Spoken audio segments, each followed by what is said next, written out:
Hey everyone, Top 10 has brought the new video.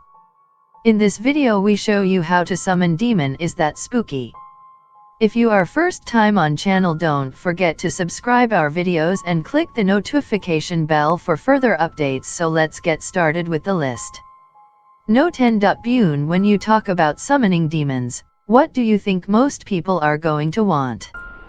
That's right, dinero, scratch, filthy lucre, dollar bill, y'all. No matter what you call it, Bune bime if you're nasty is just the demon to get it for you. But be forewarned, when he shows up, he's going to look like a dragon. Also, he's going to be rolling deep with himself because he has 3 heads. One is a dog, one's a griffin, and one is just a man, but only one of them has a high and comely voice. We'll let you figure out which of the 3 it is. The answer might surprise you. Bune can also make you wise and eloquent, but seriously, get your money first. No 9. Cameo. A lot of demons in the Goetia will answer questions, tell you about the past and teach you a thing or two about liberal sciences, whatever the balls those are. Climate change research, I guess? That's all fine and good, but the most interesting demons are the ones that can do something special and unique for you. Take Cameo for instance. Not only does he show up looking like a bird, which is rad, but he can also give you the understanding of all birds, lowing of bullocks, barking of dogs and other creatures, and also of the voice of the waters. I'm fully aware that dogs are probably far worse conversationalists than I can even imagine, but still, who isn't dying to know what those bullocks are always lowing about? No 8. Paimon. My man Paimon isn't just any demon, the dude's a demon king. A demon king that shows up in style, riding on a camel with a host of spirits clearing the way with trumpets and cymbals. It should come as no real surprise then, that if you summon him, you can get some seriously dope stuff. Not only can he teach you arts and sciences and secret things, but he can also hook you up with a rad familiar of some kind, and even bindeth or maketh any man subject unto the magician if he so desire it. What this basically means is slaves. Paimon can make people your slaves. Granted, that's more than a little morally questionable, but if you're summoning demons, I figure you've already made a very specific lifestyle choice.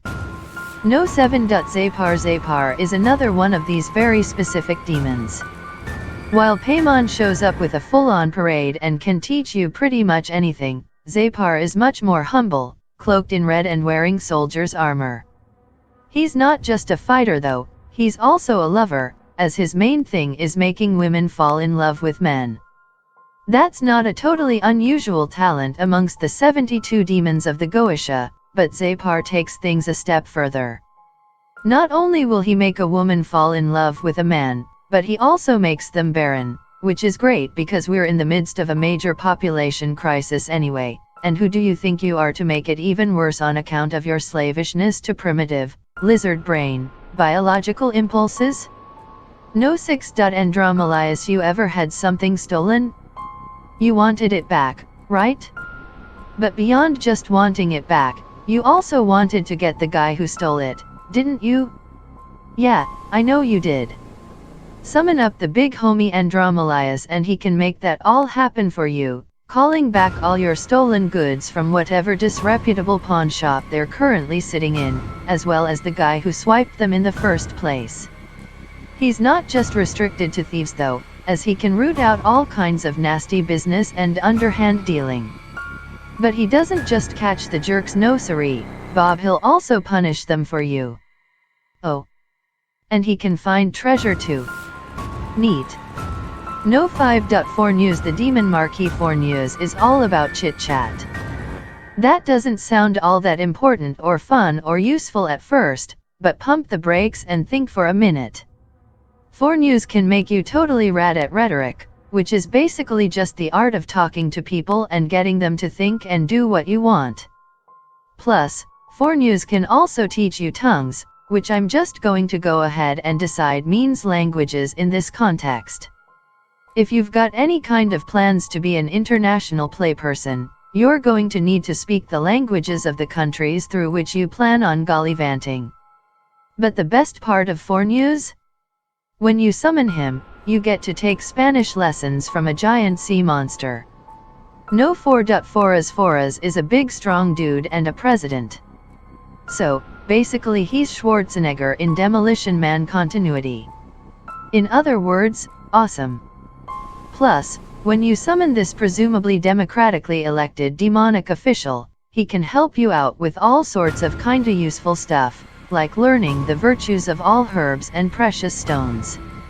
The real reason to summon Foras, however, is because he can make you invisible.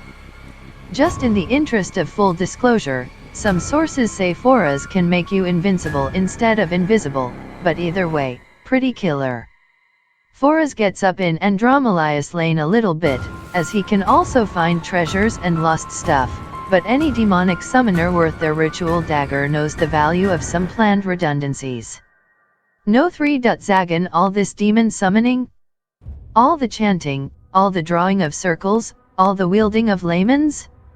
There's no two ways about it, you're going to work up a hellacious thirst, my fine feathered friend. So, why not summon up a dude who can provide you with a delicious beverage? Get at zagan both a king and a president, mind you, who will show up initially as a bull with griffin's wings. My understanding of griffins is such that griffin wings are just eagle wings, but that's not really the point. The point is that he can turn wine into water, blood into wine and water into wine, which, by way of the transitive property, also means that he can turn blood into water.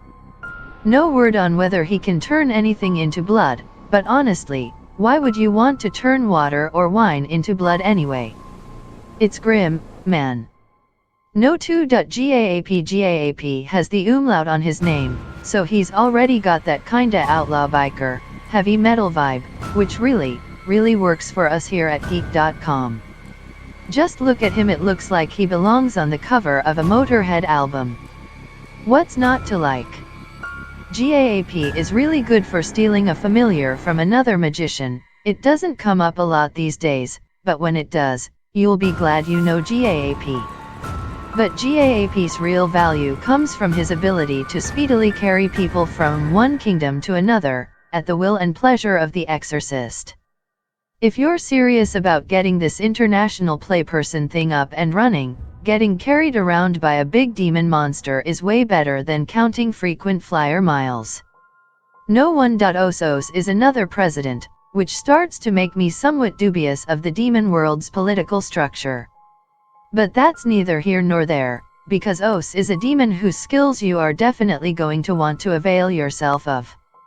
At first, he's going to be a leopard, but just deal with it for a bit, because once he transforms into a human, you can get him to change someone else into whatever it is that you want. Turn your best friend into Lemmy from Motorhead? Sure. Turn your obnoxious neighbor into a loaf of bread? Why not? But the best part is that the person you have changed will not think any other thing than that he is in verity that creature or thing he is changed into. That's right, your pal will think that they are Lemmy. And your obnoxious neighbor? He won't just be a loaf of bread, he'll think he's a loaf of bread. And do you know what I know about loaves of bread? They never try to throw ragers on Tuesday nights. Thanks for watching. Please don't forget to subscribe and click the notification bell for further updates and check other videos.